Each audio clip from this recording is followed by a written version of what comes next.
ऋषि ज्ञान चैनल में स्वागत है आप लोगों का। अभी हम लोग भगवान श्री राम के कथा को सुनेंगे। इसी तरह भक्ति में वीडियो के लिए चैनल को कृपया सब्सक्राइब जरूर कर लें।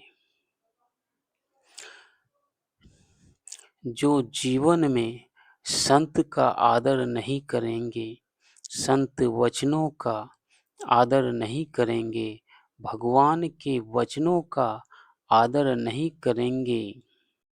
ये शास्त्र वचन क्या है? भगवान का वचन है।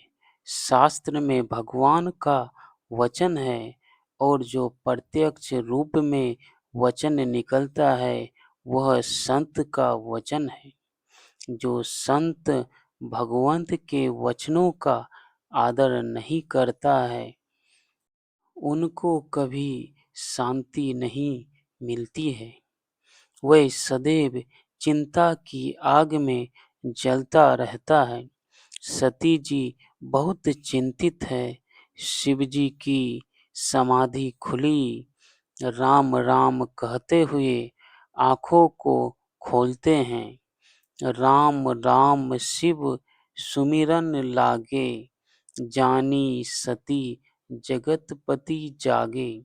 87,000 वर्ष के बाद जब आंखें खुलती है, शिव जी देखती है ये तो सामने ही है। चरणों में आकर के प्रणाम करती है सती जी और शिव जी आसन उठाकर के सामने रख देती है। बैठो, इस पर बैठो। सब दिन शिवजी अपनी बाईं तरफ बैठाते थे। आज बाईं तरफ नहीं बैठा करके सन्मुख शंकर आसन दिन्हा। अब सामने बैठने में शर्म आ रही है सती जी को। सामने उपास्य देव का स्थान होता है। भाई को बगल में बैठाओ, पिता को बगल में बैठाओ, अन्य संसार के संबंधियों को इधर उधर बैठा लो, कोई बात नहीं, लेकिन अपने सामने उपास्य देव को इधर उधर नहीं। उपास्य देव का स्थान उपासक के ठीक सामने होता है। बहुत साधक, बहुत भक्त कहते हैं, महाराज हम जो ध्यान लगाते हैं तो नींद आने लग जाती है। ध्यान के समय नींद आए ताज्जुब की बात है। खाने के समय नींद नहीं आती है और कामों में नींद नहीं आती है।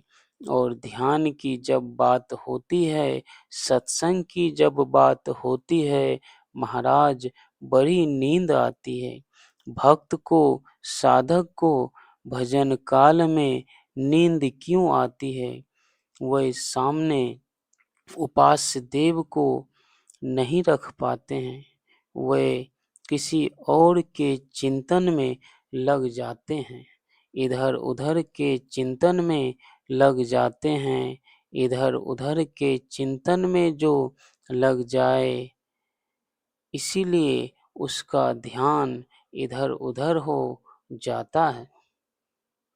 और जिनका इधर उधर ध्यान लग जाता है उनसे ध्यान कभी नहीं हो सकती है। उपास्य देव का स्थान सदैव सामने होता है। भगवान शिव शंकर ने सती जी को सामने आसन दिया।